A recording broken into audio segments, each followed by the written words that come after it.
I used to dream militant dreams. I used to dream radical dreams.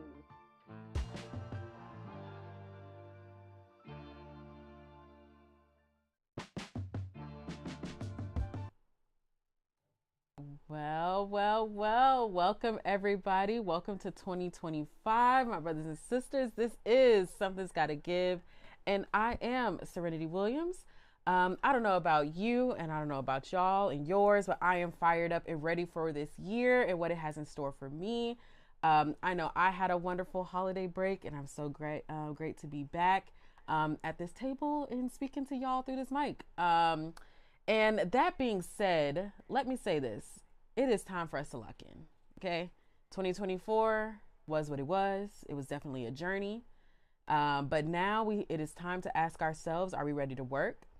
Is this the season that we're going to break chains and do stuff differently than what we've done before? Are we going to continue doing the same things and holding ourselves back? Are we going to push forward and do something new? Because we know that it's not just the enemy that is holding ourselves back. It is our lack of knowledge and lack of effort and lack of holding each other accountable and teaching each other what we need and sharing the knowledge that we need. And I've always I started this show wanting to spark curiosity out of those who listen, spark curiosity of myself. That's why I love having people join me and we can have discussions because I know that relationships and talking with each other is what's going to bring us to where we want to be in this world, in our society. We have to know who's pulling the strings. We have to be able to hold those people accountable. And if they're not doing what they need to do, we need to get them out of office so they don't have power over us and what we got going on. And one positive thing I could say about Trump and this incoming administration for him is that he has picked some of the craziest people to head these agencies. But that means that they are going to constantly be in the news. But that means that we need to be prepared to, one, understand what the media is actually saying about them, what is actually coming out about these agencies and what they're doing, but also be able to understand how we can fight back and resist against the changes that they are most definitely going to try to push through. So in 2025, we're locking into the work, we're locking into the movement, we're locking into power. And if you believe in God, I know I grew up in the church, and everybody got their beliefs, but you know that God, we're taught that God put power in you, put everything that you need to get through this world in you, and it is up to you to choose to use that blessing that he gave you. And so I hope to continue that in 2025. We know that we need to make demands because without demands, we will get nothing. If you don't say nothing, you'll get nothing. If you do nothing, you'll get nothing. And so we're still here. God had us brought us into a 2025 because our work is not done. But with that said, I want to bring up our guest for tonight. Of course, I got my man, Dr. Bruce Struble. Welcome back to the show. Happy 2025. And we also have my dear friend, Melanie, in the studio, live and in the flesh. Welcome to the show, y'all. Happy 2025. Happy New Year. Happy New Year. Yes. Yes. Thank you. Well, first, let's just, yap a little bit. It's been a little second since we've last seen each other.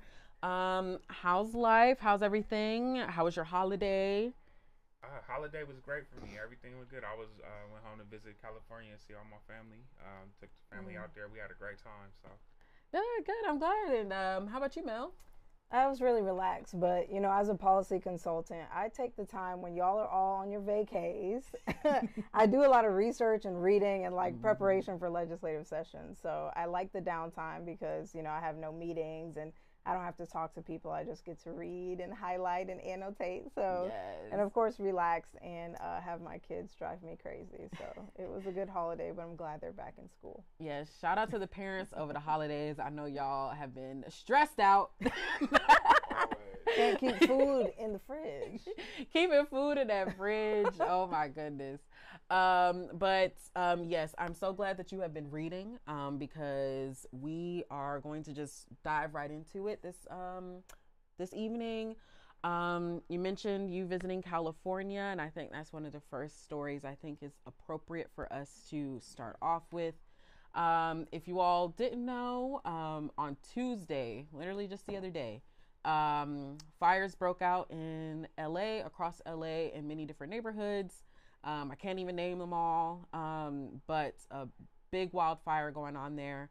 I just want to start this off with, first of all, saying if you are out there, because I've seen this from celebrities, from politicians, from tech giants, etc. If you are out there saying that there's nothing you could have done to prevent this, you are wrong.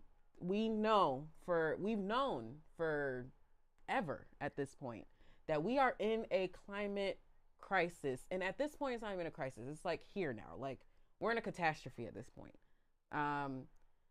We don't know how these fires necessarily started just yet. There are some speculations of arson and etc. But I don't think that even matters in the sense of the fact that they've been able to rage on this long because there's been no rain.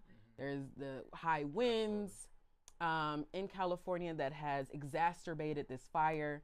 We're really not ready for we're not mentally prepared. We're not infrastructurally prepared for this climate catastrophe that we are living in.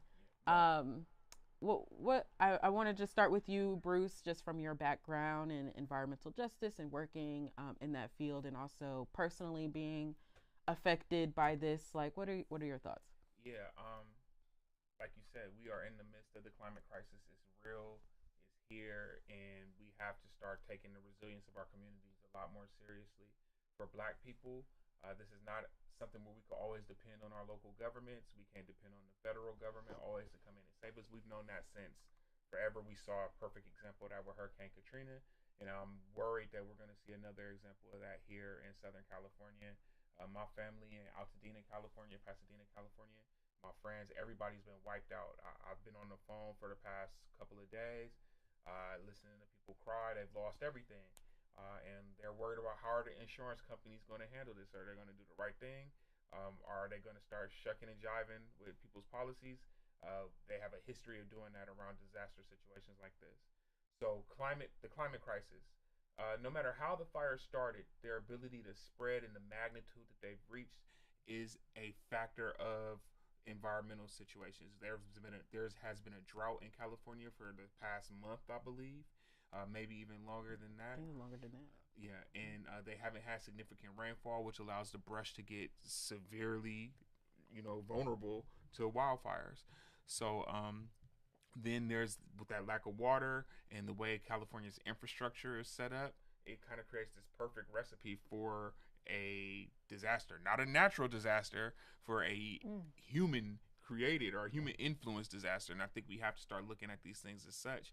And then the last thing I'll say is when we talk about this concept of resilience, one thing we talk about is the community's transformative capacity, their ability to not just revive themselves or rebuild afterwards, but to make the necessary changes so that this doesn't keep happening again and we'll be more prepared next time.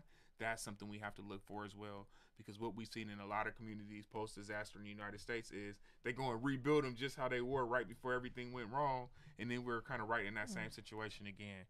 So, yeah. Elections have consequences. Climate change denial has consequences. So these are things we got to be cognizant of. Yeah. I want to go back to the point about the insurance, because I think from my reading so far on this fire is that I heard that State Farm was recently dropped a lot of people from their fire coverage. I mean, over the break, we had the situation with Luigi and, killing a CEO, an insurance CEO. People are opening their eyes, I think, now to how exactly these insurance companies operate in many different fields. I think in Florida, we've definitely experienced it from people being dropped from insurance. Yeah.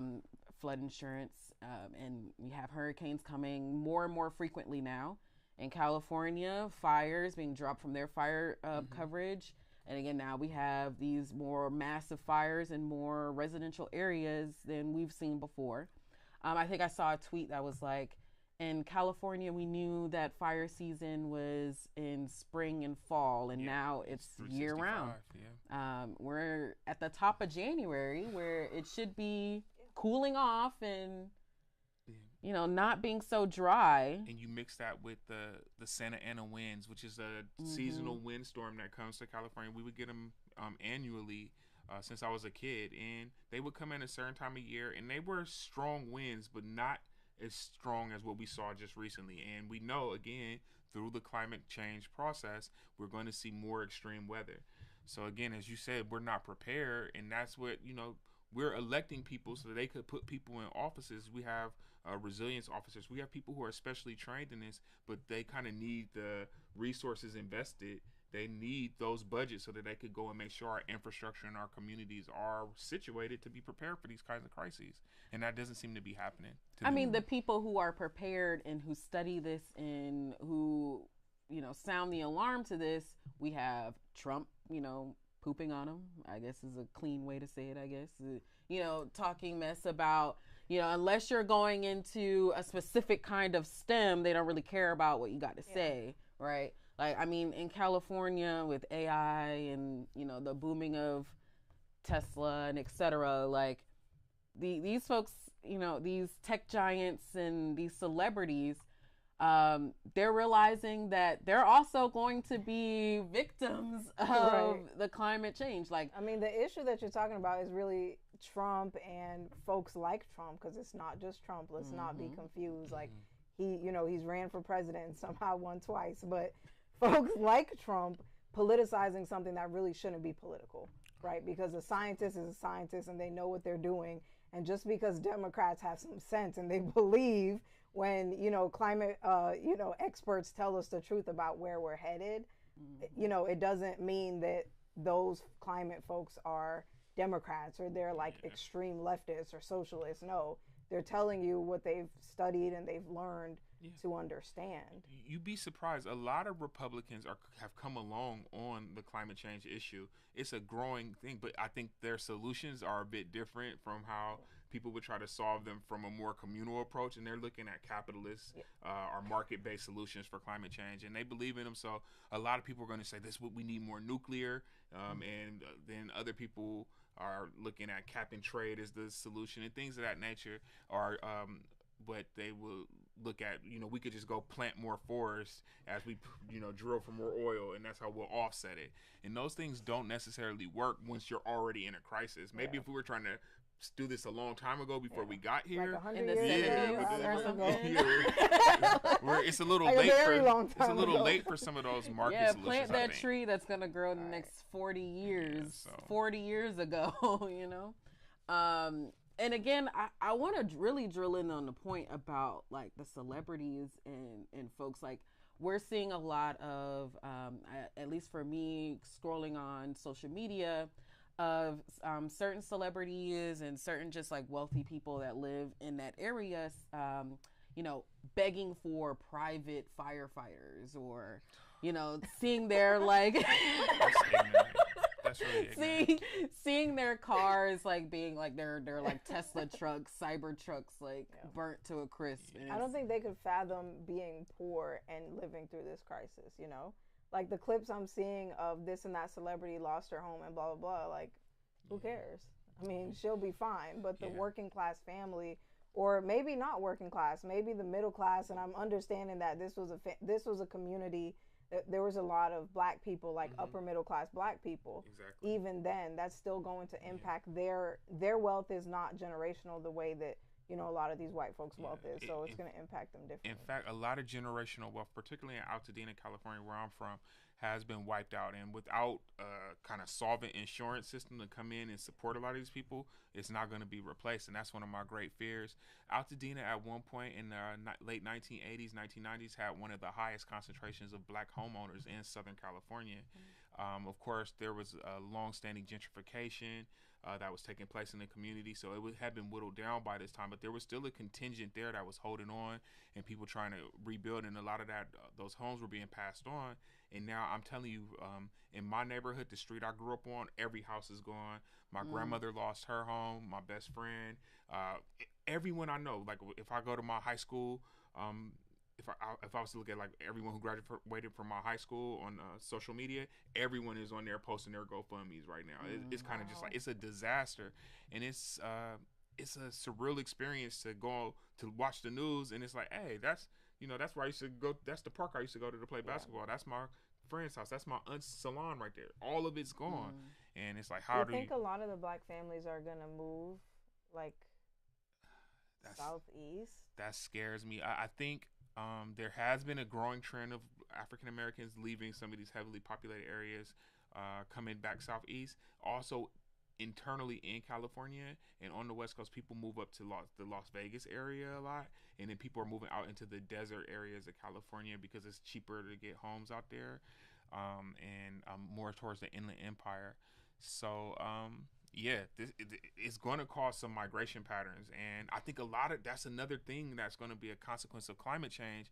We're going to see another great migration, particularly, I know Florida, for example, because of sea level rise, there's expected to be over the next, I used to say 50 years back in 2000, but now over the next 25 years, significant migration into the inland areas of Florida. 2000 being 25 years ago.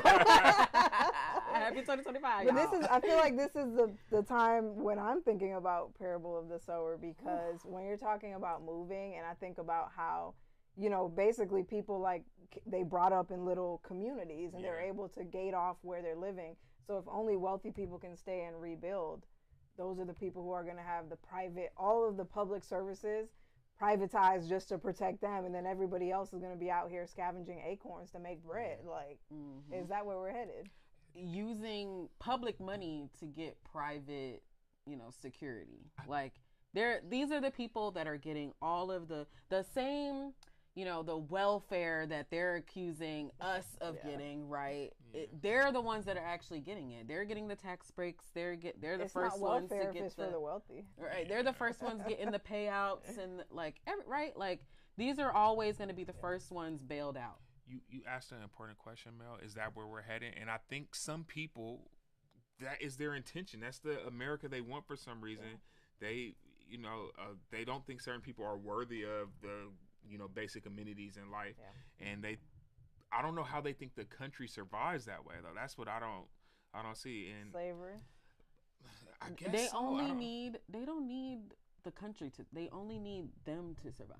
Like, they think that they're gonna make themselves their own, but their country. businesses are gonna thrive. They're not gonna have, I guess maybe they think everyone will just go in the military or be a miner or something. I don't understand what they will get free labor off of us. I've never been big on conspiracy theory. Well, pause. Since I've been an activist, and before that, when I was a college student, and I was not poli-sci. I was an English student. I was a poet. So before I came into this and understood the public policy process, I guess I dabbled in conspiracy theories. But since understanding the process, I'm not big on it. But I do think that, this whole movement of women being put in our place and not being allowed to be intellectual and all this, it goes hand in hand with capitalism. And it's like, what do they want? They want us to work and maintain their lifestyle. They don't care about, if they're talking about going to space and, having hotels up there, and that's another part of Parable of the Sower, Parable of the Talents, is this whole race to go to space. Yeah. So if they're talking about that, it doesn't really matter what condition we live in. We can literally be enslaved again, and they would not mind, because in their minds, we put ourselves in this position. We're criminal. Everything we do is criminal. Just being poor and homeless is criminal. So it's okay if we're just working for them. There was actually a book written on just wealthy people's mindset necessarily, where it was written by this guy that essentially wealthy people invite to come and do essentially TED Talk type of talks with them. But he's a lefty, and he tries to get them to realize what they're actually doing. And he said that there was one time he went in this is an interview that he did, but there was one time that he went to a conference, and he's talking to folks, and somebody comes up to him, and he's like, I have this bunker, I have this security team. And Buddy was like, so if the apocalypse actually comes, you think your security team isn't just gonna pop you right in the head. Like, like, you know, like they really think that their security team was going to like abandon their family, go with him down to a bunker and protect him and all of his food and excess that he had in that bunker. And I mean, I think that's what these celebrities actually, I mean, like it's shown in their actions. Like if they really believed that they would be affected by this stuff, I feel like they would be acting differently. Because I mean, they would be actually trying to find a solution, but they genuinely feel that we as pawns in their idea of the world are just going to protect them forever, going to uplift them forever. But I mean, Mother Nature don't care how much money you got. I think I've said for a long time, a lot, when I speak on climate issues, that by the time wealthy Americans start to feel the full brunt of the climate crisis, it's going to be too late. The people on the front lines, they've been experiencing this for the past 20, 30 years. In the United States, we're starting to see that it started to get intense over maybe the last decade for us. But if you were to go to, for example, when I visited Sierra Leone, climate change has been there smacking them in the face for the past 20 years. Like they've been experiencing it for quite some time. So I just think about what's going on in the global South. And now we start to see that in our more distressed, vulnerable communities here in the States and in our so-called, the major nation states. They're starting to experience it. And again, they want to put people in slavery. I don't know exactly what they want to do. And I don't know it's not always the rich ones either. It's like there's other middle class people voting against their interests. They think they're middle class, working class. I mean, that goes they're back this close to being Elon Musk. They think they're next. But I feel like that goes back to what we were just saying about Trump and people like Trump. It's this narrative. And when you control the narrative, this is such a powerful tool. Like you're really able to trick people into believing something that's really not true. And you look at, for example, black people who feel like Trump is the answer and other obviously racist people are the answer. They've literally been convinced by these white folks that the type of racism that we're talking about and the type of racism that we've been taught, it just doesn't exist anymore. Like that's different. We're past that. We're all good now. We're all on the same footing. We have the same opportunities. But when you look at what's been systematically done to our schools, obviously they want you to be dumb. I mean, they don't want you to be able to have logic, think for yourself, figure this out. And oddly enough, a lot of these people who believe this rhetoric, they like to say that they're the ones with all the logic, and that always blows. It's always like, I'm thinking for myself. I research on YouTube, like fact over feelings until it's their feelings, and now it's all about their feelings. And I want to show you guys this clip that I think we have queued up, where there's been some reports coming out that I think it was in November or December, the LA City Council, I think is what they're called, cut the fire budget. I think it was like 18 million. I think I saw from reports that was not allocated to the fire department. We're in Tallahassee. We had this big fire department situation here as well, with folks just not respecting. I feel like it's just like a disrespect to them and their profession. Well, but go ahead. Yeah, it speaks to our country's commitment to militarism as the defense against everything. And it's like, it's like, let's fund military stuff and not fund social programs. Let's fund our police department and militarize them. And, we could cut back from the fire departments. And that's happening all over the country. Lots of municipalities are having that same discussion. And it's like, do you not think fire is a bigger threat than, or are the police fighting the fire? Yeah, like, it's absurd. Yes. I think we have a clip up here. Yes. This is the LA Fire Department chief talking about how they've been able to try to move around or try to still be as effective as possible with this lower budget.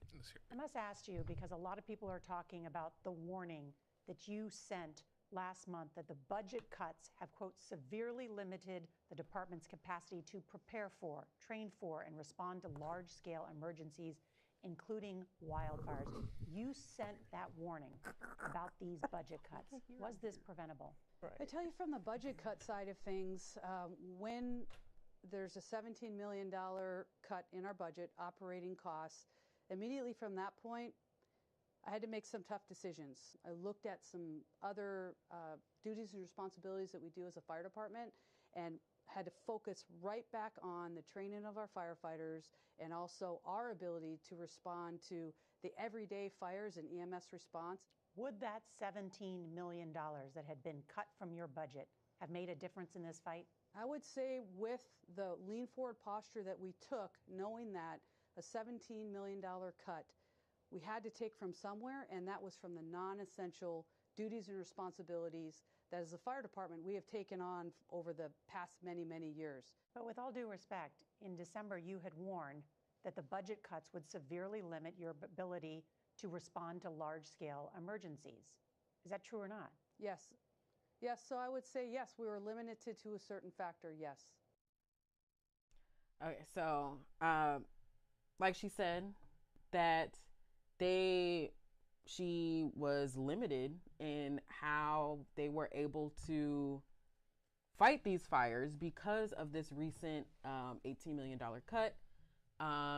She was saying that they had to, cut non-essential things, but part of me feels like they probably fired a bunch of people,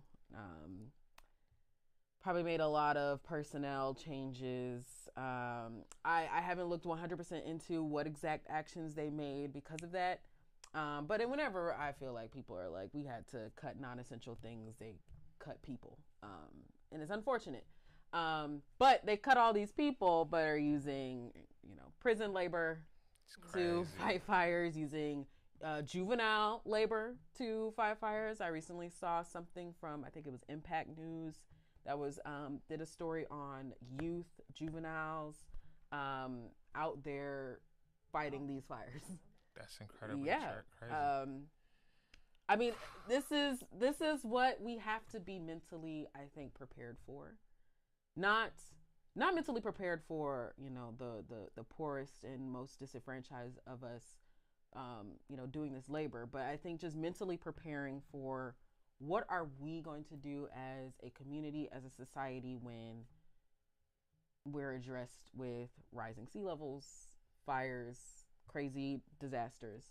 Are we going to be, helping each other, sticking with each other, keeping each other safe?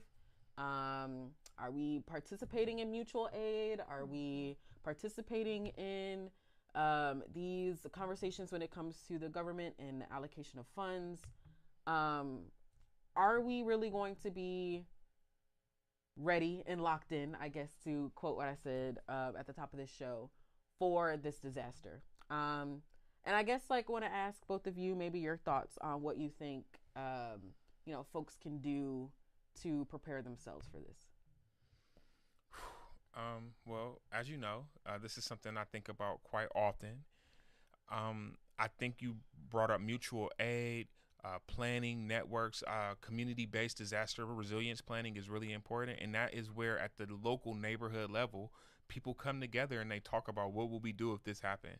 I don't think people are having those discussions. They're kind of depending on the local fire department who had their budget cut and the police officers who may or may not have their best interests to kind of come and solve, or FEMA or the National Guard to get there. And they're not going to be the real first responders. It's the people right in your community. Right. So I know, for example, in my hometown, Altadena, some of the houses that were saved, for example, were by local residents kind of coming together and doing what they could. Of course, with the lack of organization and preparation, they couldn't do much. But you think about our collective efficacy as groups of people in our neighborhoods. If we want to get something accomplished, the best way is to do it together. So I think it's having those discussions, making that a part of, our culture, where it's like, in this neighborhood, we take care of each other. And then that just gives us that first line of defense. Then the rest of those things could come in and help us out.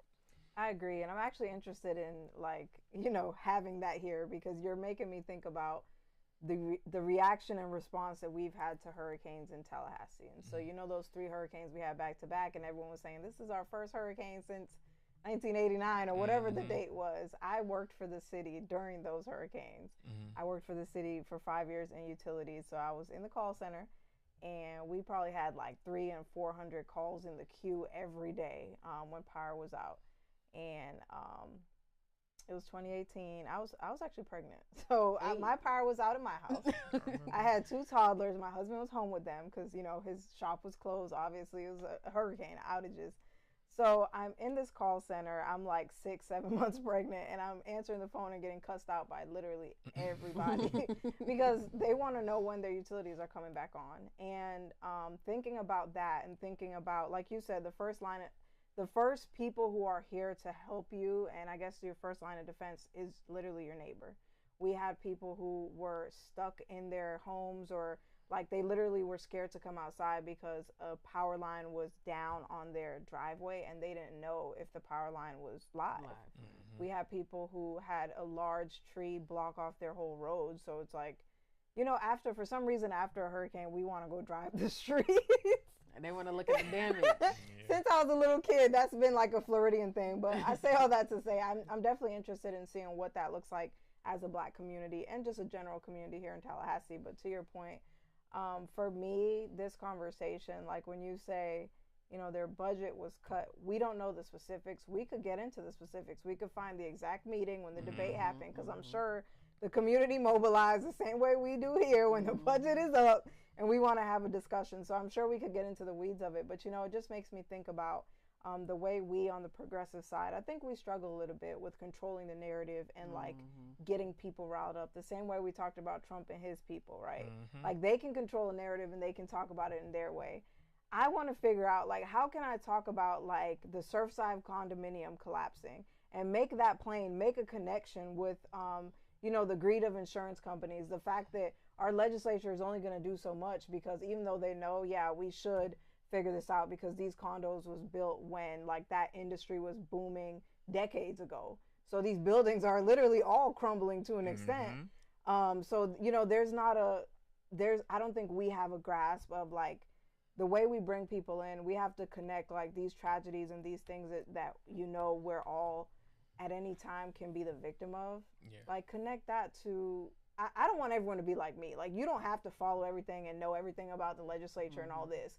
But I want you to be aware, and I want you to like find what you were saying about us having to tap in.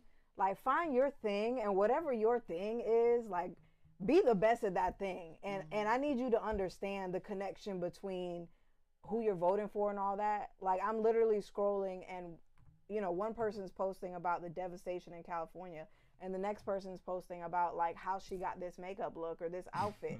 And girl, I need you to make the connection between that, what you love to do, and voting and the reality of what's happening, like the tariffs and all this and that. How's that going to impact your business as an influencer? I need everybody to care. So beyond just like how do we respond to these disasters, how do we prepare for our new reality? I think that's the other piece that's always in the back of my head. Like I know that politics gets a bad rap, but I feel like if we have none of us at the table, like, I mean, how do we move forward? So I'm gonna be at the table.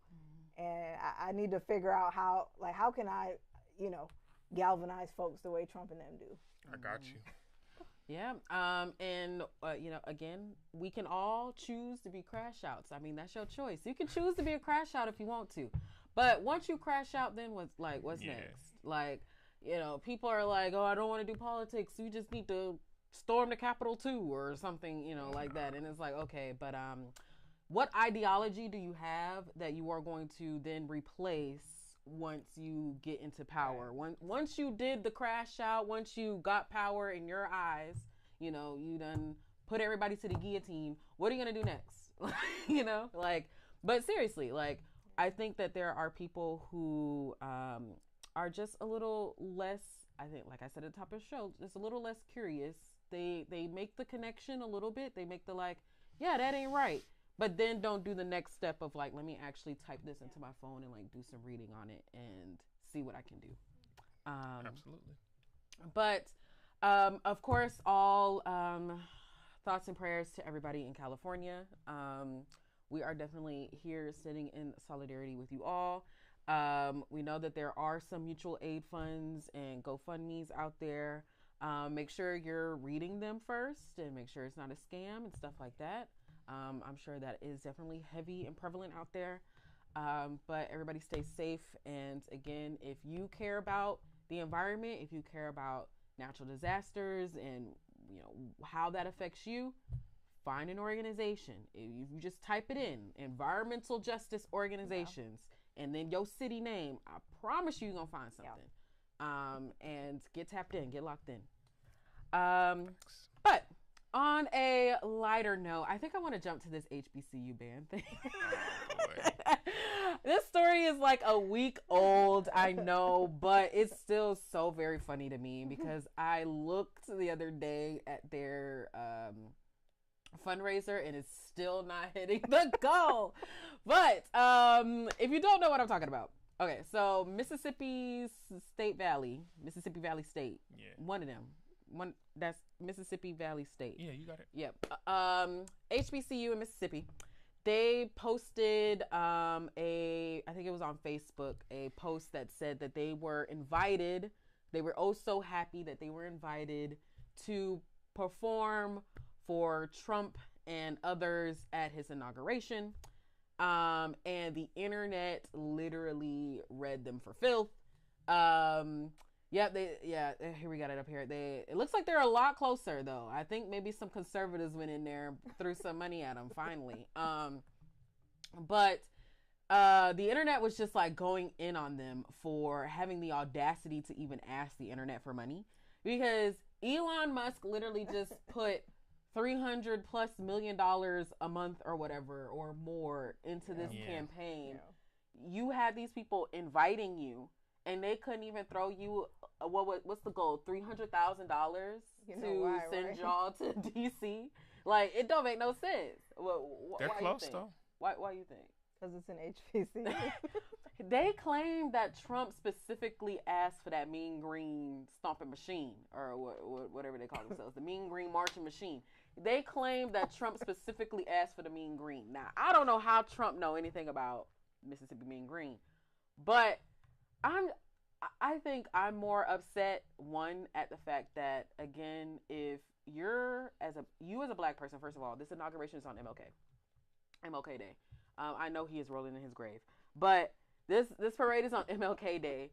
You had these obviously white supremacist people inviting you to come. Three, like, these are the same folks who want to defund HBCUs in every way possible. They don't want people learning about, they claim DEI is the killer of all things American, and the existence of a black person in a certain space means that they didn't deserve it. And you're happy about it. Like, I understand, like, you would be so excited, to perform for the president. It just sucks that it has to be this president. But I think this comes with, again, that solidarity, and that, like, as a people, as a community, I think you have to say, we would love to perform for the president, but no, we can't support this. We can't be out here doing this. We should maybe join this counter protest or this counter celebration, at least for MLK. Is it a public school? That's a great question. I'm not sure. I'm really not sure. I feel like their response would definitely, it's all politics. But to your point, Steve Harvey, Chrisette Michele, like, everything that happened with the first inauguration and the way that, like, Black Twitter, or I guess just Black people in general, felt like, it's going to be the end of these people's careers after they did this. I feel like that's the same vibe I get from the stuff on the internet about this. Personally, when I saw it, the thing that made me laugh was that I saw the announcement and then there was a fundraiser. It was like all in one post. And I thought it was funny because it's like, y'all are being invited somewhere, but it's like, you don't belong, essentially, in the eyes of the people inviting you. Like, you really don't belong because you can't even afford to go. Yeah, I think that's my challenge with it as well. I understand the conundrum of being invited to play for the president of the United States. So I think some people are told you respect the position, not the person in it. So I personally don't feel that that's necessary, but I can understand somebody making that declaration. But then for them to not offer you any assistance to get there, and for you to go to the community that's being oppressed by these people to ask for it, that creates some, cognitive dissonance. Like, how do you feel comfortable doing that? But I agree. I think there's a lack of understanding of what solidarity looks like in our contemporary Black America, and I think that's a challenge that we have. And it's something we need to overcome because, as going back to our previous discussion, as we start to challenge some of these issues, solidarity is going to be a big part of it. And without that, we look disjointed, and it's like Trump could start calling HBCUs out while defunding them at the same time. Yeah. It's like, and calling them out to perform for him. I think that's a challenge. I mean, historically, white people, white racist people have always, like, you know, invited Black people to tap dance and dance for them and perform for them and make them laugh. And, like, I just feel like it's just such a joke and a slap in the face to ask them to perform. And again, like, when you're about to give police, immunity and let them just kill Black people in the streets with no repercussions. Like, this is what this administration is talking about doing, and they definitely have the levers of power to do it. I think, again, when it comes to how are we going to lock in and actually, like, resist and fight back in 2025 when we're, an underdog right now. We as in, like, progressive or more lefty people don't have power in Congress. We don't have the White House. We don't have the judiciary. Okay, so what does that mean? Like, what are we actually going to do now? And I think one simple, easy way is to turn down an invitation. Yeah. But I want to read some of the tweets. But what if the school, real quick, what if the school needs the money? I don't know. Are they not getting paid for this or anything? Or that's a good question. I don't know. Maybe, and I'm not saying I would do it in a situation, but I am empathetic to people who are sometimes being economically exploited. I don't know that that's what. Elon Musk is a billionaire. He could literally pay. And he's the president. President Elon Musk can literally Trump just is pay take us off the air if y'all say that. Please don't we say about to that. get defunded. But it really goes down to, I feel like, if it's a public or private institution, and even if it's a private institution, like the people who ascend to those highest seats, those are not grassroots activists. You know what I'm saying? Like, a president of an HBCU is not. Yeah. They might come to our rally or whatever, depending on who sanctioned it. I mean, they're not coming to a rally that don't have a permit. They move politically. So I'm not, we can't be surprised. I mean, maybe the band could do a little protest where they don't put their hand, they don't say the pledge or whatever. They kneel. They actually, what if Mean Green goes to the thing and just kneel the entire time? That would be cool, but, then the community has to rally around them and support them. Yeah. And because that doesn't happen, I wouldn't advise them to do it. So, I guess that is a question I wanted to ask y'all from talking about this. Was like, what if FAMU, what if this was FAMU? But before I ask that to y'all, I wanted to read some of the tweets because I just think they're hilarious. So somebody on the internet said, this is in response to Mean Green coming out here asking for donations. Somebody said, ask Elon and the other billionaires to pay. Why did the incoming admin invite them but not offer to cover all the expenses? That's my point. I think that's just my main point. Like, if you're going to invite me somewhere, you're going to pay me for my time and everything else. Yeah. Like, I'm not about to just come here and do this for free and then have to sit here and crowdfund my own money. Right. Like, I think that's just crazy. That means you didn't want me here. A Black school endorses a man that doesn't want Black history in schools, wants to take away funding of HBCUs, but go off. Shaking my head. No, for real, go off. Imagine me donating when a billionaire president invited y'all. Again. Yeah, that part. Elon and them could have literally paid their way 50,000 times over. Right. And that's where it gets kind of murky for me, because it's like, these people got money. If they really wanted y'all there, why are y'all footing your own bill? And it's kind of like, and then it's them. I could see if y'all were going to play for somebody who I actually respected, then I would be all for it. But it's like, honestly, the fact that it's a GoFundMe. It's a GoFundMe. Because look, they didn't even need a public, I'm thinking about, fundraising, and I've written grants to help people get money and stuff. Like, we didn't ever have to know that they were fundraising for this. Yeah. So they definitely shot themselves in the foot. And Trump is anti-Black. And it's very unfortunate that these students, a lot of them 21 years old or under. Yeah, they're kind of in the middle. Like, of that. they grew up with Trump as their president. Like the same way, like I They're grew up, babies. 2008. Like I was in like 5th grade. Like I grew up as Obama being like the man, like the Right. president. And these kids, grew up with Trump as their president. Oof. And it's unfortunate that that's what they know, but that is what That's they what they know. And, it's like, okay, Is it- yay. Is there any black people in the Trump administration even? The HUD person. Oh yeah. Oh, for real? Oh, he pointed us about it? I didn't see. I Yeah. didn't peep. It's HUD. It's always HUD. It's always HUD. It wasn't. It's not. It's not Ben Carson again. No. Okay. I forget. Dang, we gotta look that up. Herschel I did not Walker?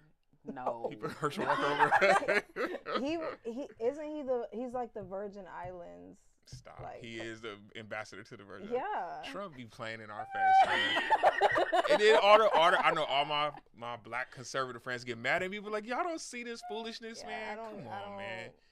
Cut it Listen, I don't out. understand how they could be Republicans for real. We ain't no cheap people, and so it just felt like Trump was just treating them like cheap trash. Like it wasn't even worth And throwing. then he a gonna thing. be like, "Look, my blacks are here." You know My how blacks, he starts talking, right? My blacks. and then everybody, he doesn't mean that in a racist way. The Performing, Trump yeah. apologists are just as bad as Trump to Very me at this interesting. point. Yeah, Literally. they're very interesting for And, sure. and so now to the question. Let's what if we're in Marvel? What if this was FAMU? FAMU was invited. FAMU asks for donations.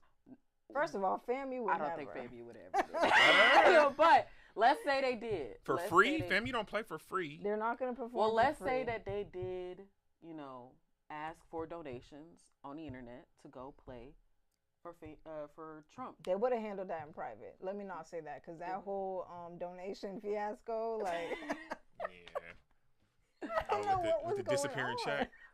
Oh, The dude, like when you Google his name, it was like, who is That's this the first man? thing Like, that comes up. No, like, that was crazy, but yeah, we'll come back to that another time. but I mean, like, I guess this goes back to if Mississippi Valley is a public or a private. I mean, FAMU being a public institution, we already said like a couple of years ago that we're nervous about FAMU getting into battles with DeSantis and his people because ain't no telling if he's just gonna sit here and deboard everybody or whatever, and take accreditation or whatever. Like, if we rub somebody the wrong way, like that's what would have happened. So like again, if like FAMU was in this situation, would you want them to Comply. I'm gonna stand by FAMU, okay? Yeah, I just They could go. I wouldn't be mad at them. I think we are crafty enough to come up with a reason not to go that doesn't offend The DeSantis. band got COVID. Yeah, something. Like we might, but The yeah. TLH didn't have I no don't- planes. Right. They couldn't fly Yeah, out. but I wouldn't want them to go personally, and I wouldn't be donating to support FAMU going to play for President Trump's inauguration when he don't got but the one black or two black people in his administration. So I surely would. But like, if DeSantis invited them to, play at his whatever, like I wouldn't be mad at them because I'm gonna stand by FAMU. It's not the administration. Like when I think about FAMU and the love I have for FAMU, it's never been the administration.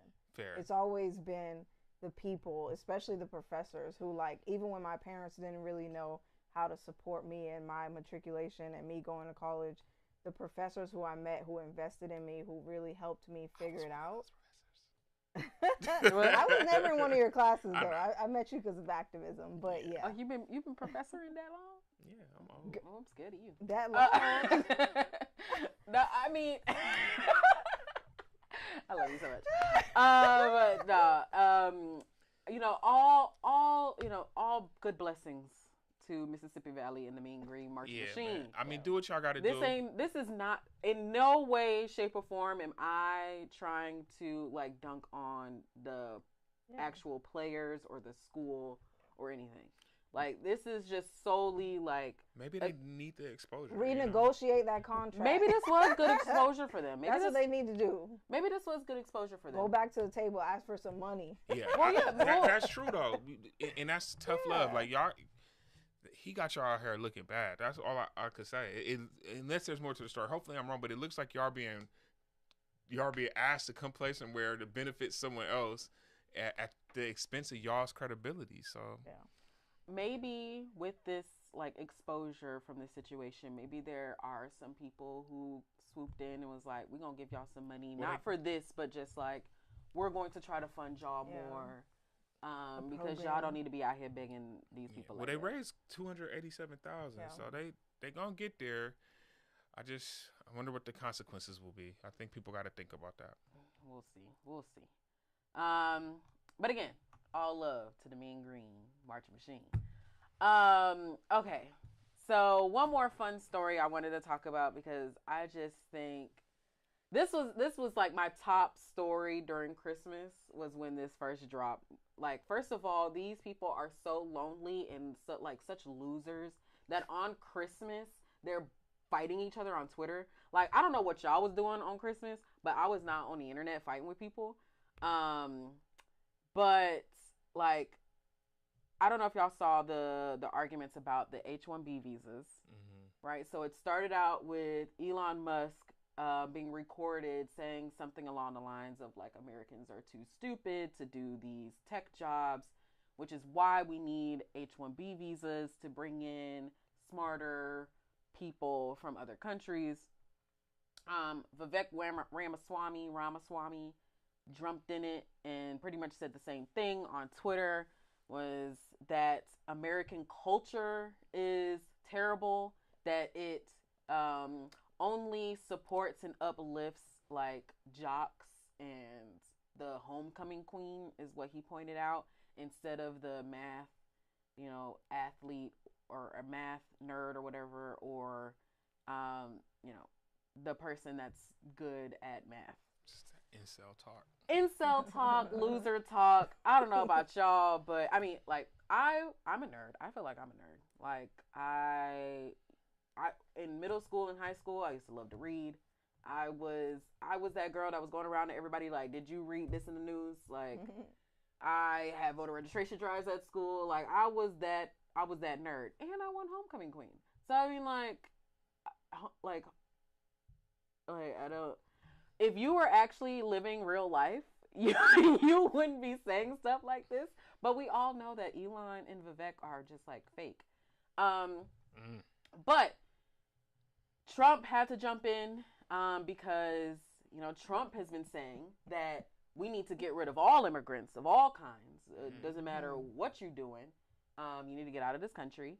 But on this particular instance, because his sugar daddy Elon Musk said it, he had to jump on it.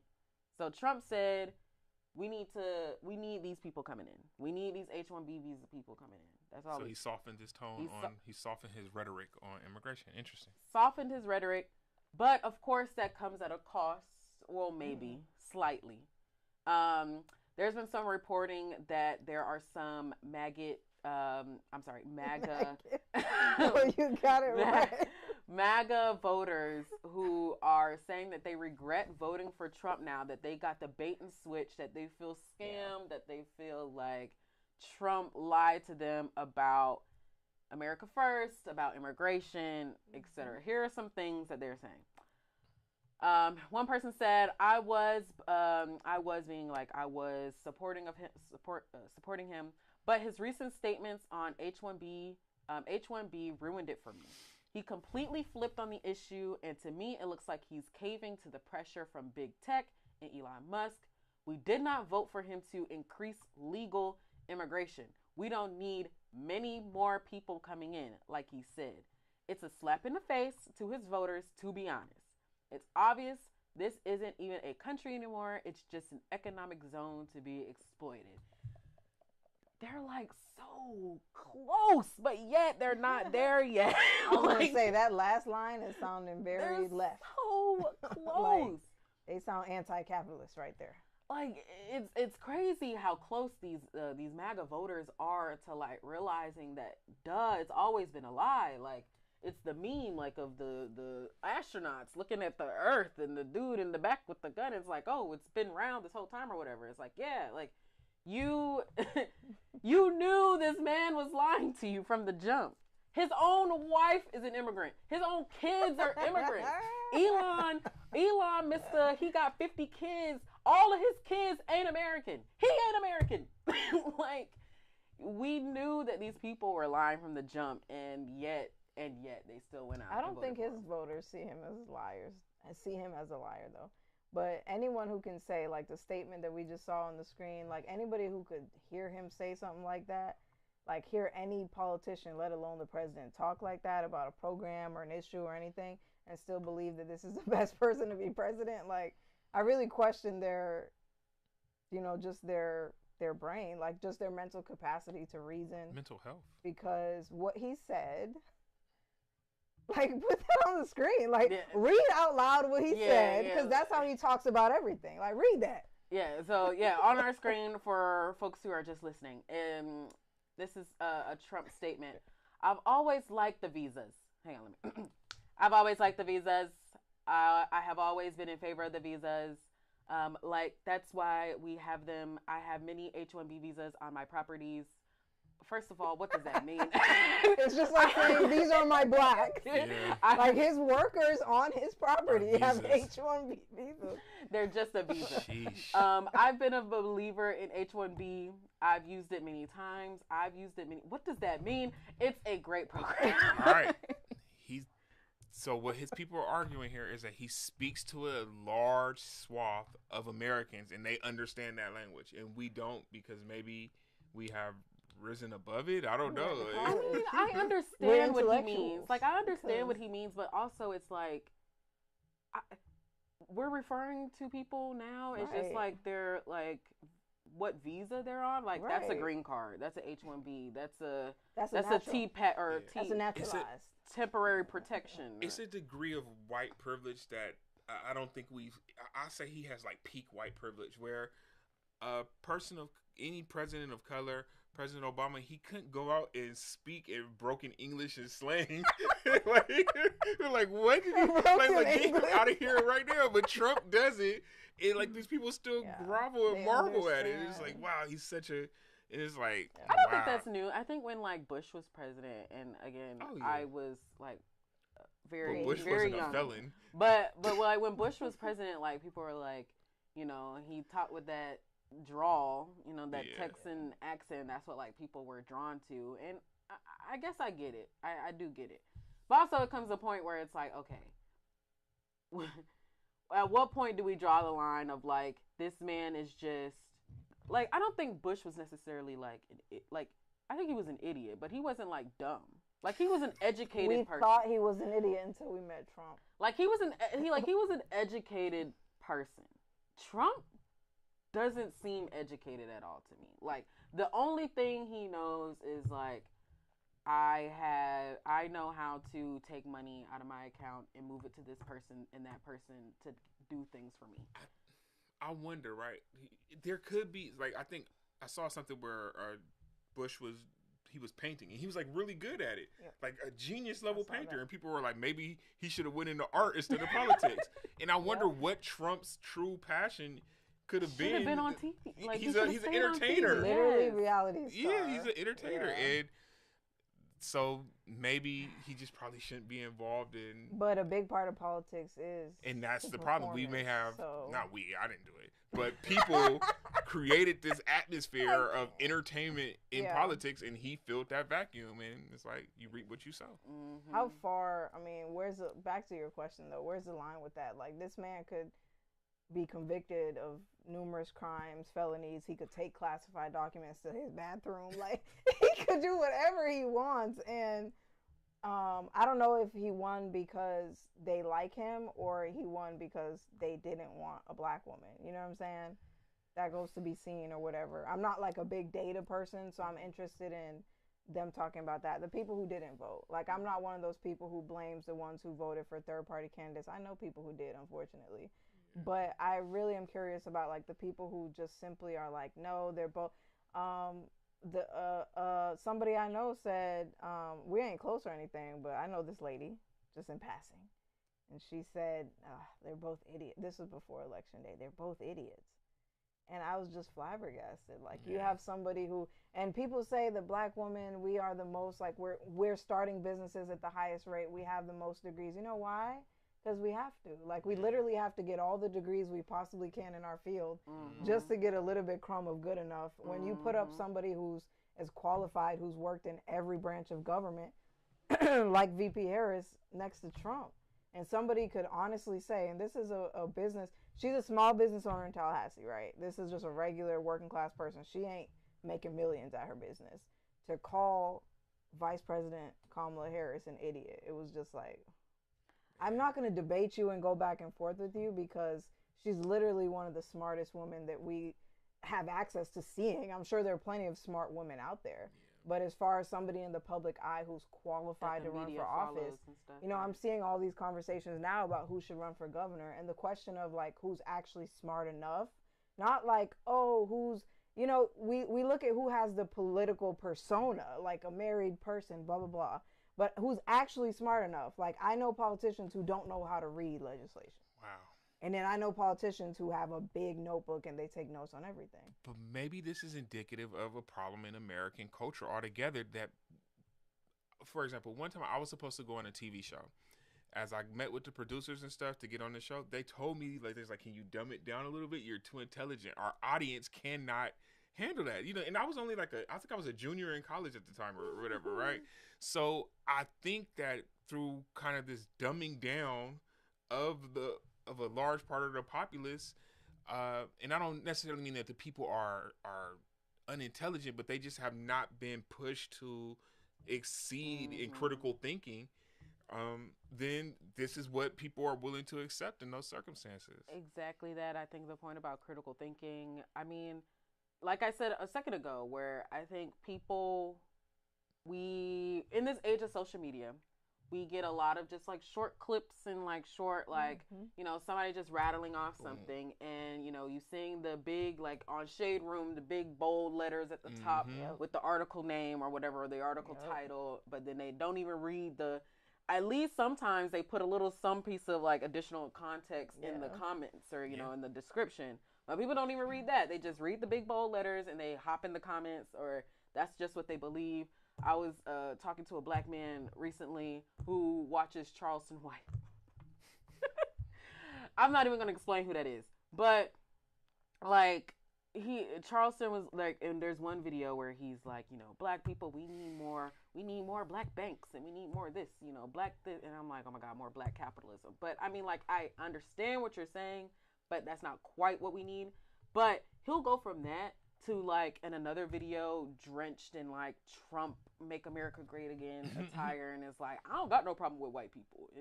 You know, it's like there's no level of like, let me take, you know, what somebody says to me with a grain of salt at first, and then like let me do a little Google search on it, where I'm like, do you really believe like what he's saying?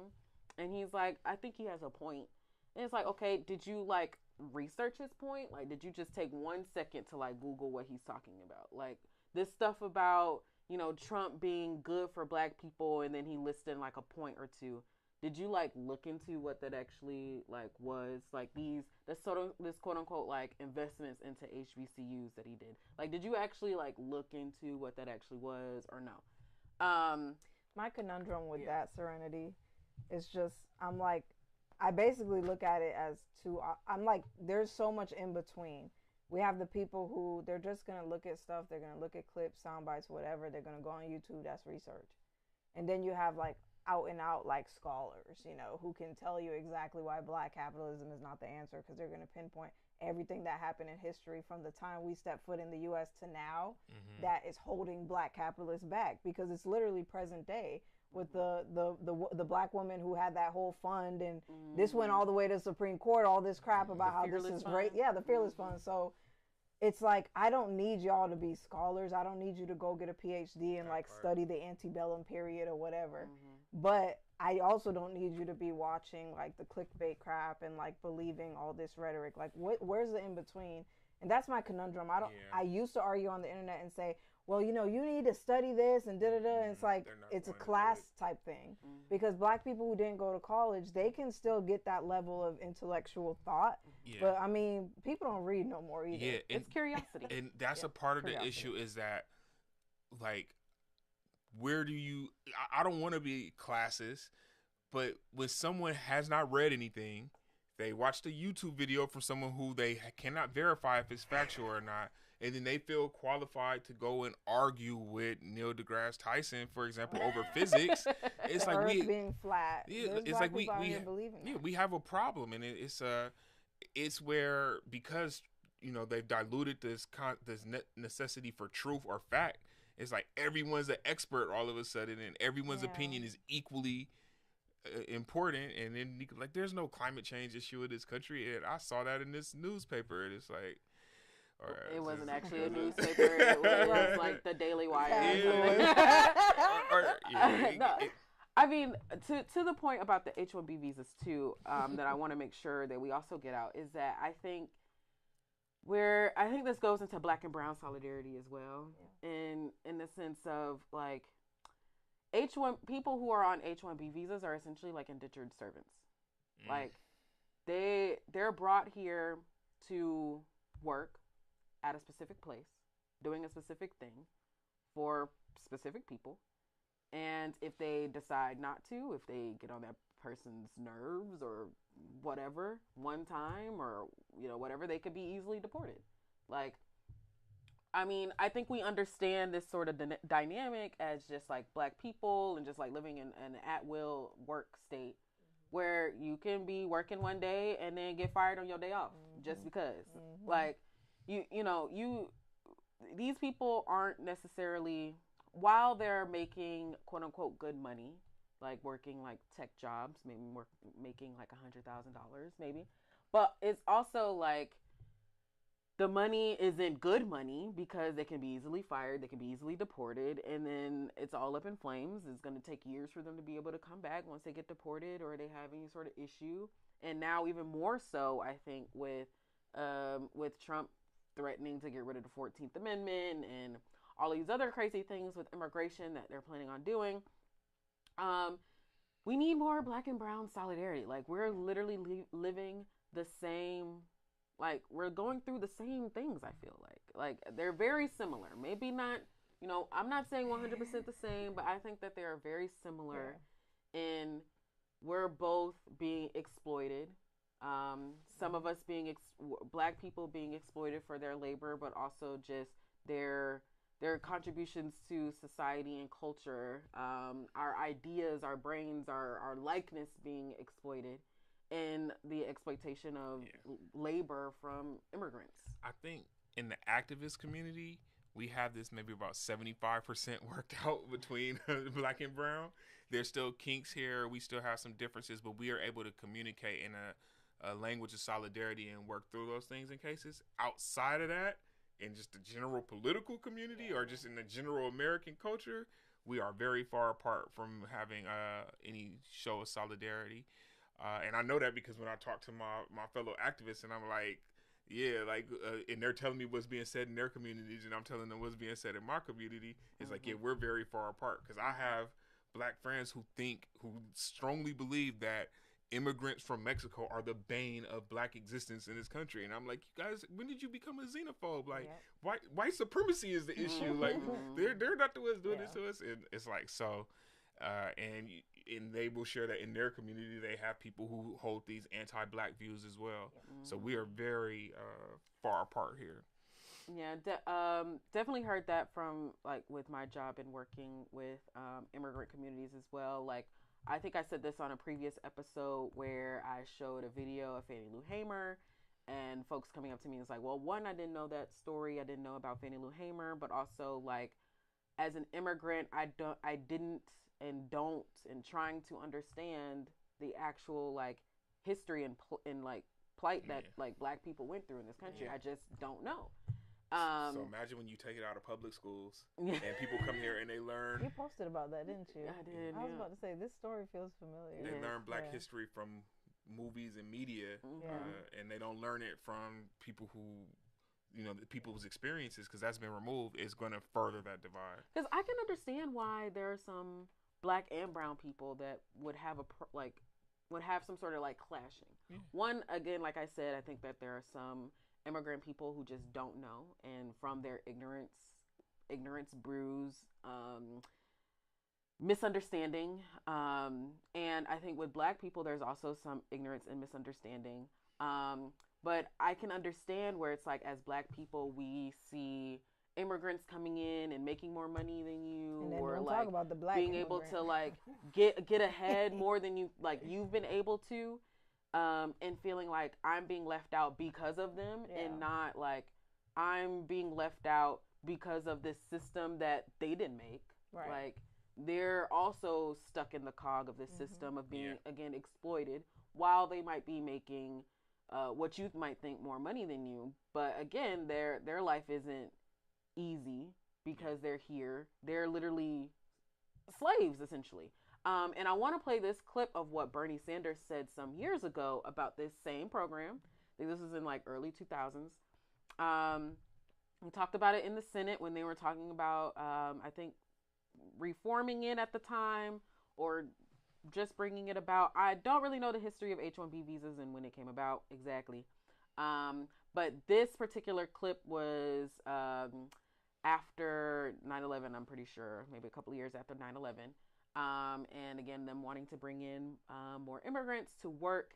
And let's just hear what he has to say and then come back on the other side. And these are corporations whose main argument is, we just can't find Americans to do this work, and we just need to go all over the world to bring people in. If you listen to them, they will tell you two things. First, in terms of low-skilled jobs, they say they need foreign workers to do the jobs that Americans just won't do. And then, Madam President, this is what really gets me. They tell us that they need more H-1B visas because Americans are just not smart enough to be computer professionals, engineers, university professors. Just can't find anybody to be a university professor.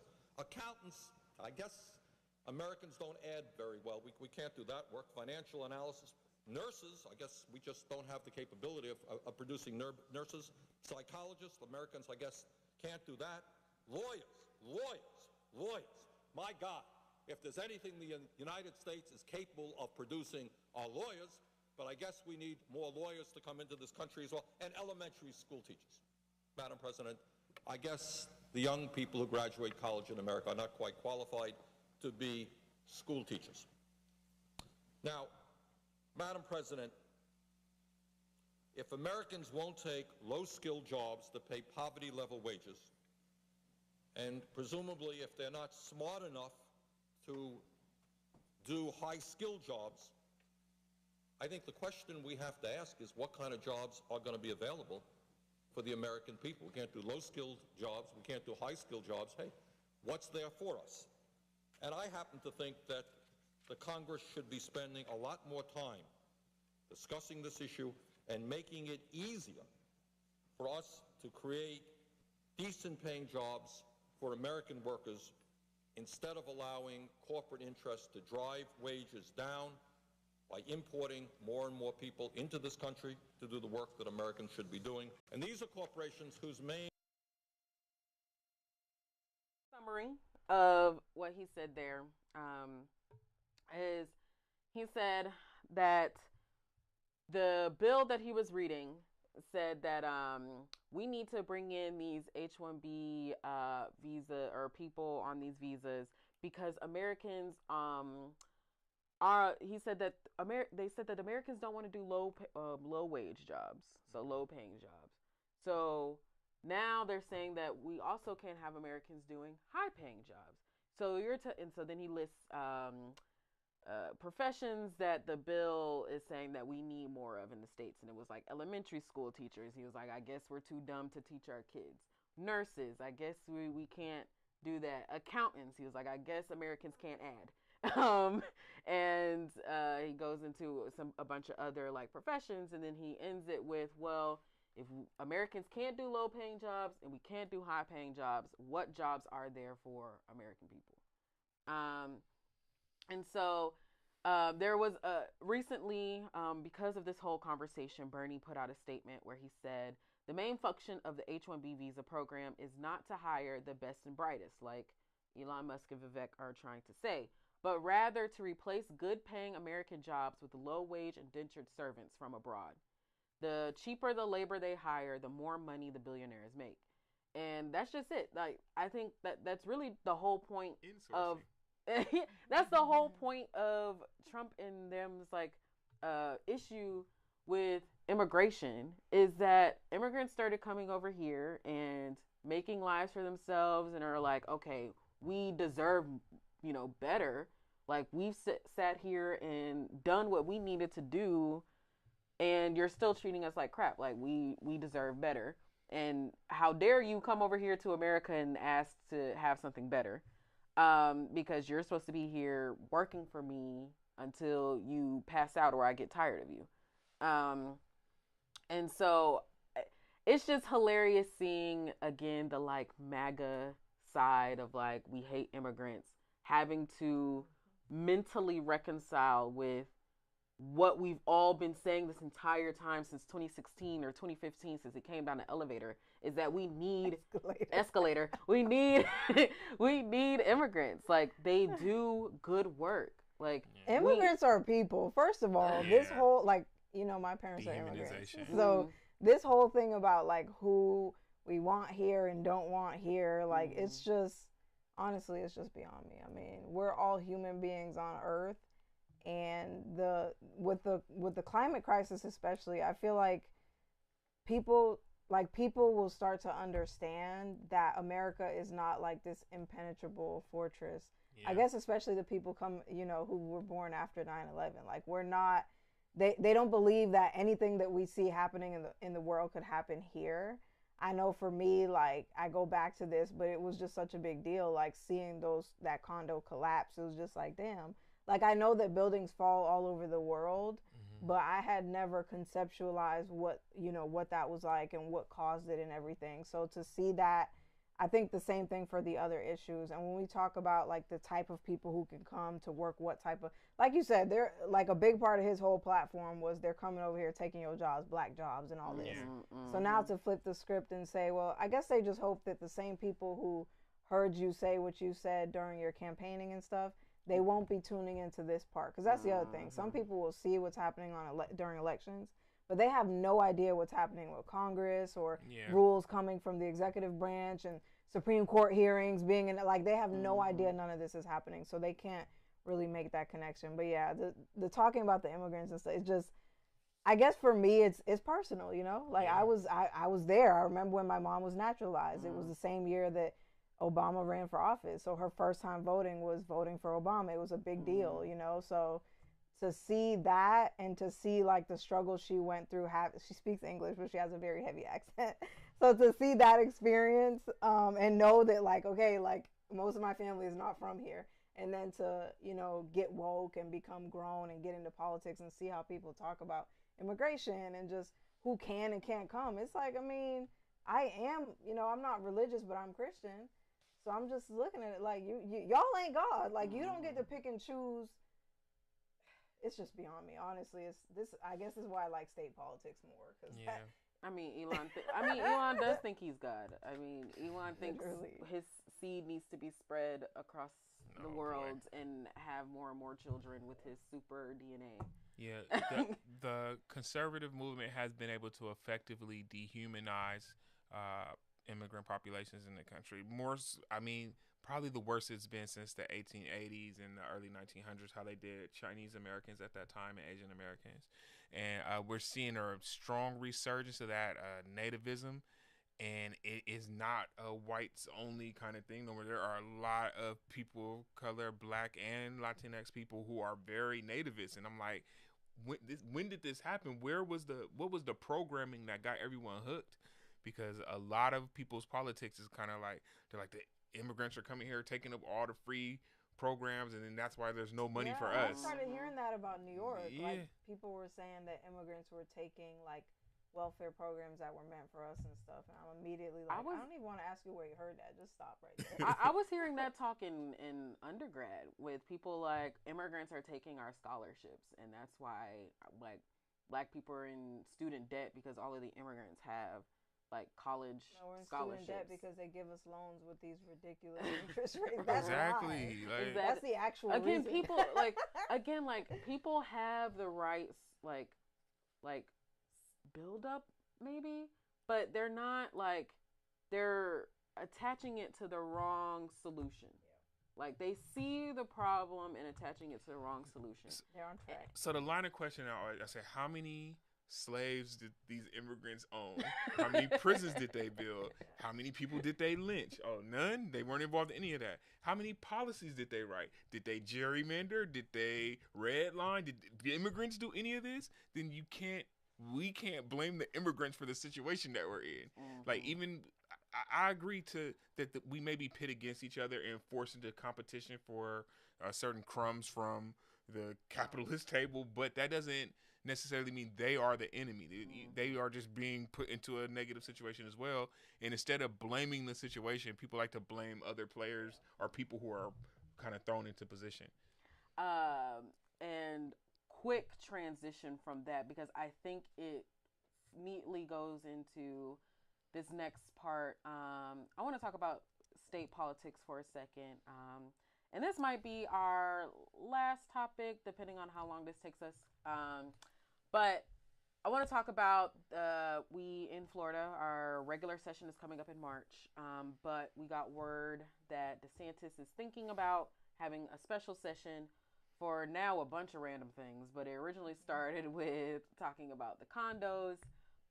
If you don't know, there's been a lot of talk about condominiums in Florida since that Surfside fall destruction there.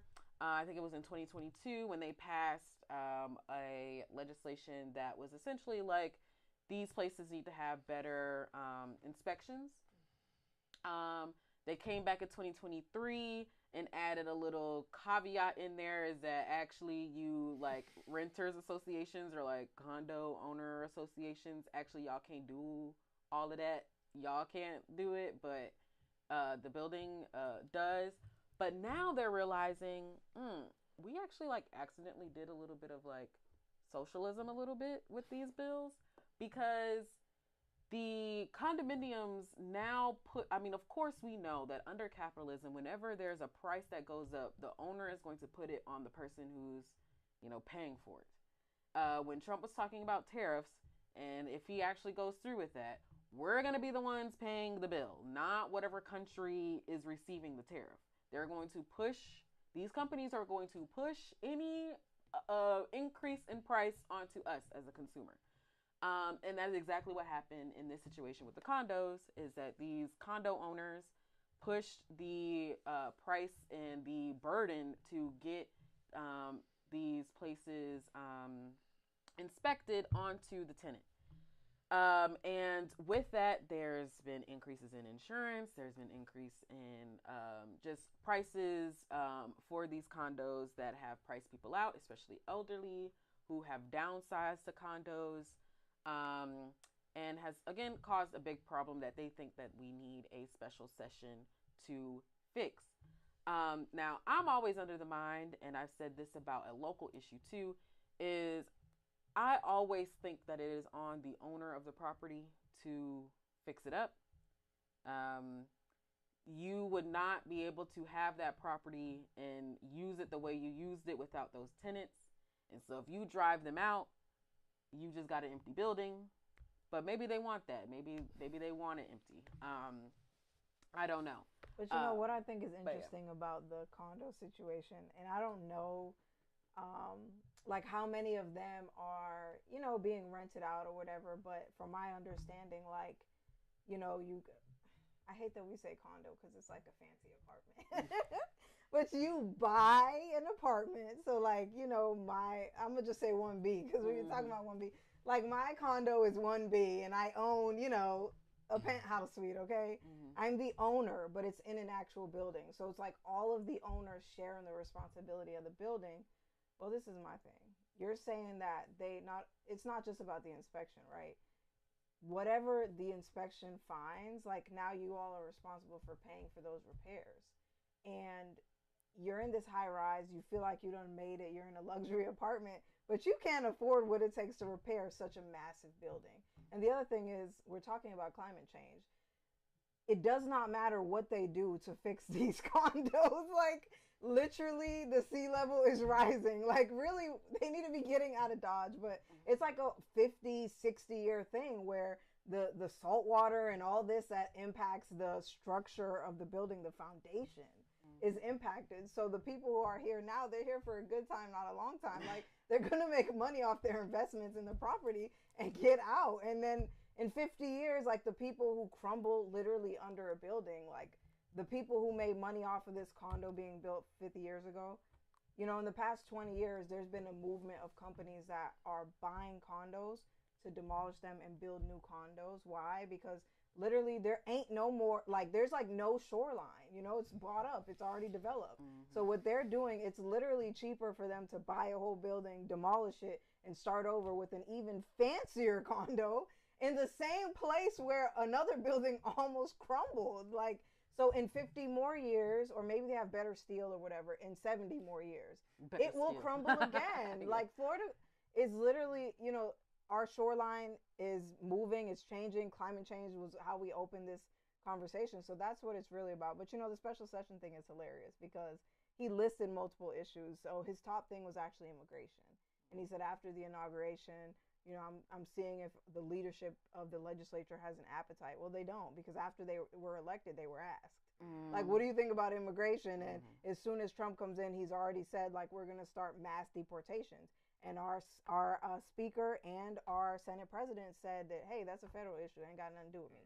And they already said what their focus is. And our Senate president is from a very rural, he has a rural district, and he wants to focus on agriculture. Our Speaker of our House, like the way he's talking, it seems like these two seem like they're not super pro DeSantis.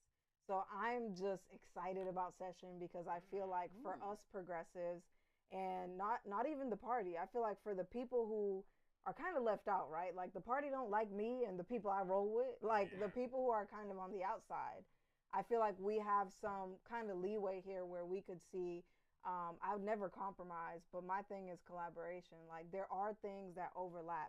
I have 3 children. When people like to say that Black women are 3 times more likely to die, blah, blah, blah, I'm a miracle. You literally looking at a miracle, Dan. You love to spout that talking point. I've literally given birth 3 times. So I look at the people who were anti-abortion, for example, and you claim you're pro-mama, pro-baby.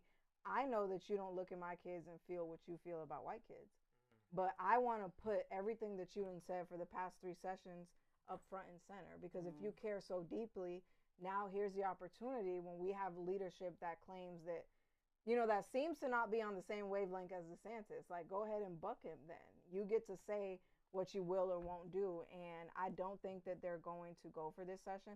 So he said immigration, the condo thing, and the thing that is the suit, of course, the hurricane. You know, a lot of places in Florida are still struggling from the hurricanes that we had last year. So they're talking about that and grants and things for small businesses and for the cities that need it. Like Perry, they had like 1 garbage truck and that thing went out. Like, it was a crazy. Nice. But the fourth thing that they said that I think is the most interesting to me is that they want to yet again revise the process that we use to put an initiative on the ballot. And their reasoning is because they said that Amendment 4 committed fraud. They said that the paid petition gatherers were just signing petitions for anybody, anyone and everybody, like dead people. And although that there's like a 400-page report from that like election enforcement task force or whatever they call it, like that police force that DeSantis made. So, you know, obviously I haven't read that report, but when it all came down to it, Amendment 4 did just go ahead and pay the fine.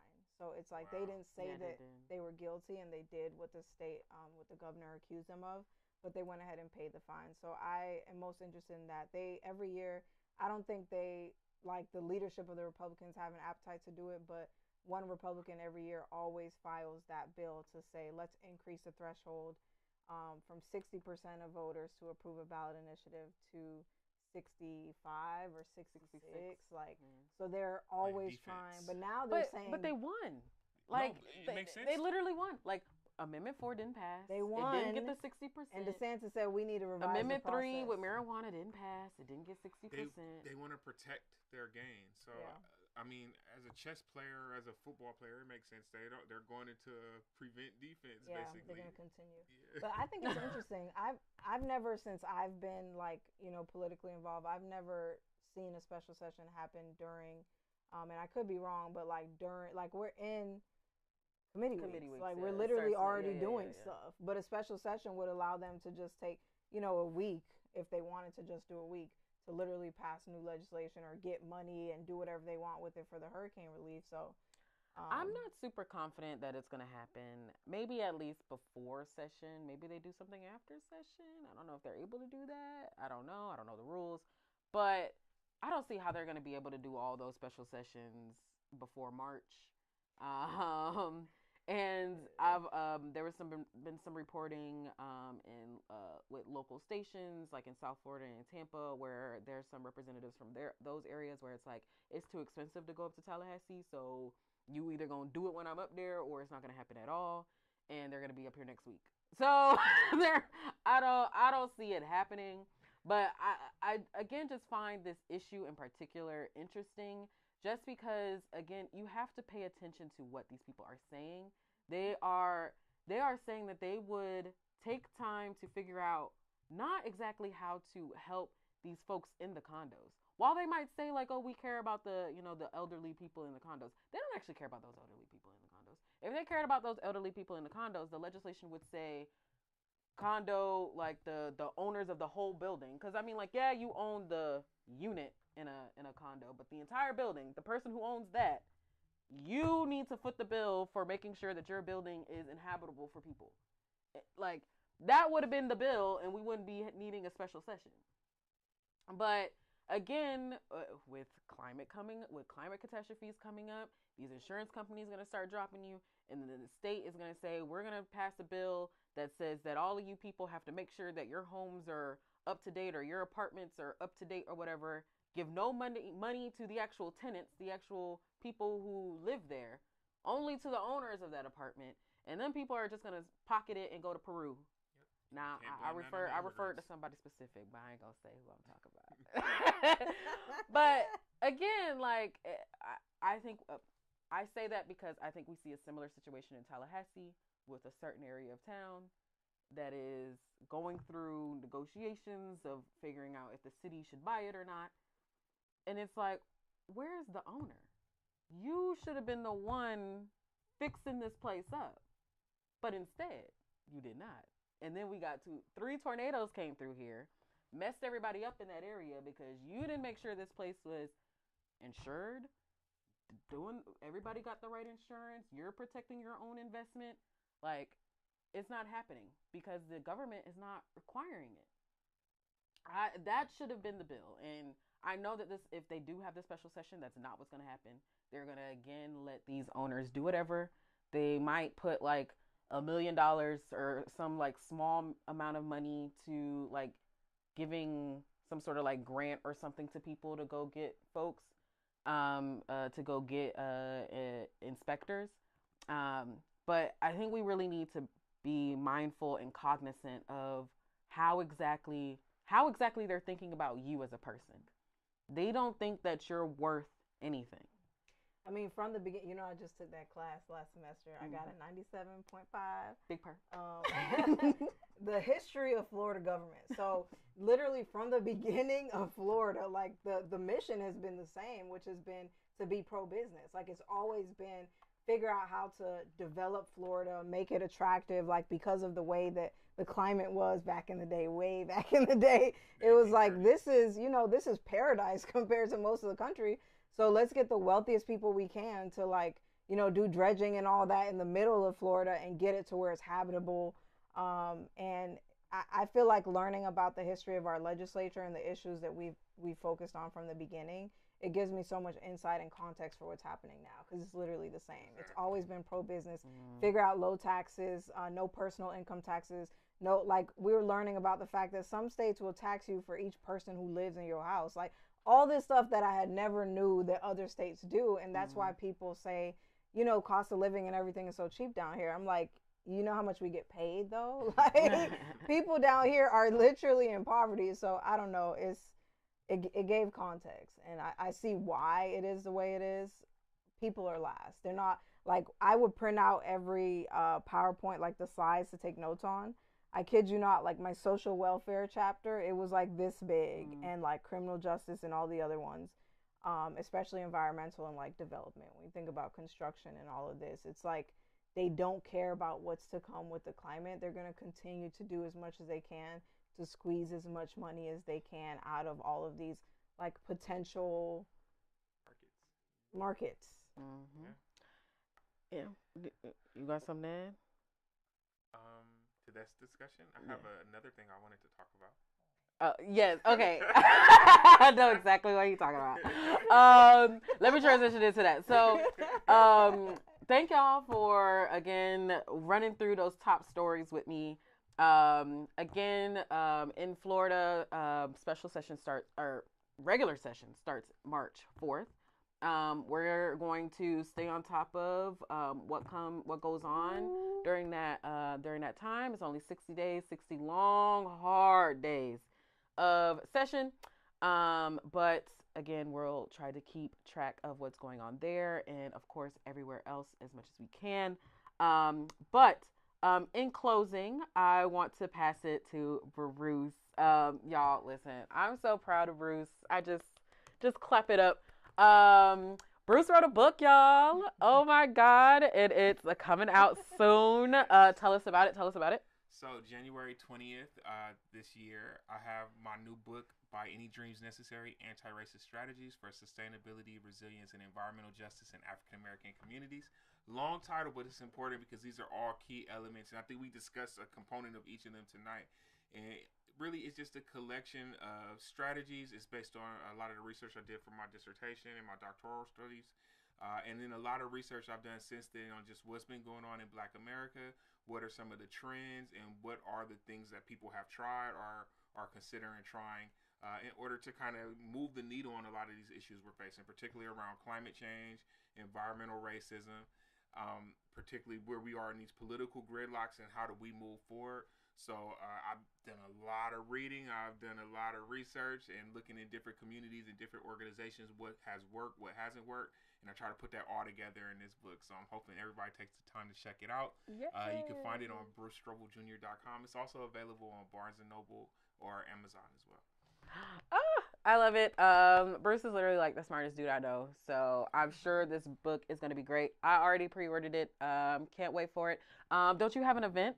Yes. On the 19th, for those here in Tallahassee, or if you want to travel, we'll be at the Frenchtown Enterprise Center, 508 Brevard Street, and that's where the book release party will be. So we're going to have a good time, have a panel. Mel's going to be on the panel with some other local intellectuals, and we'll be talking about a lot of the themes in the book and things we discussed tonight in more detail.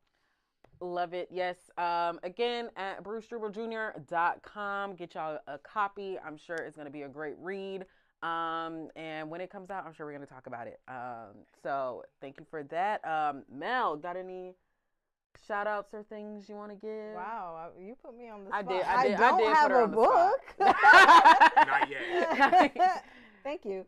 I guess I'll just say, I'm super excited about sessions. So you saying that you're going to try to keep up, I'll definitely, I'd love to come back. I'm focusing this year on maternal and infant health. So that's when I have 2 clients a session. So I'll be doing maternal and infant health. I'm really looking at mortality. Obviously, abortion is banned at 6 weeks. So we want to really pressure the state to put their money where their mouth is, put their bills where their mouths are, and do some things that would support people who give birth in the state of Florida and who choose to raise children. And then the other thing is Equal Ground. So I'm a legislative associate for Equal Ground. And if you don't know, they are the preeminent Black voting rights organization in the state of Florida. Mm-hmm. So we're going to be looking at a number of issues, not just democracy, but some of the issues that we think are key for Black voters in the state of Florida, which we pretty much touched on all of them today. So I'm excited about my relationship with Equal Ground. And I'll definitely, I'll bring all the political tea that I gather to your podcast. Would love to. Oh, I love the tea.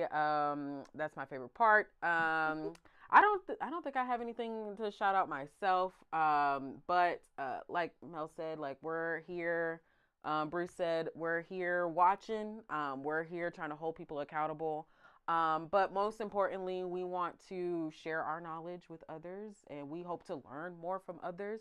So if you're watching this show and you have a comment, please leave it. Make sure you're subscribing.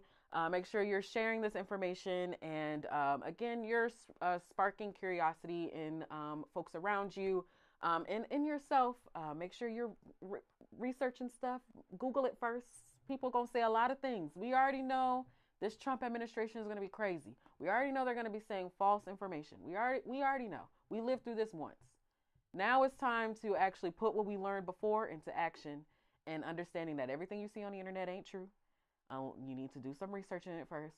And again, you need to find an organization, get with them, get into action, get into motion, build community, build solidarity, because this is going to be a long 4 years, y'all. But we can get through it together.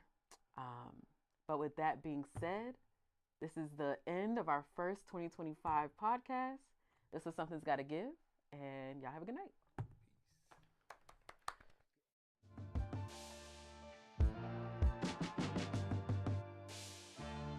I used to dream militant dreams. I used to dream radical dreams.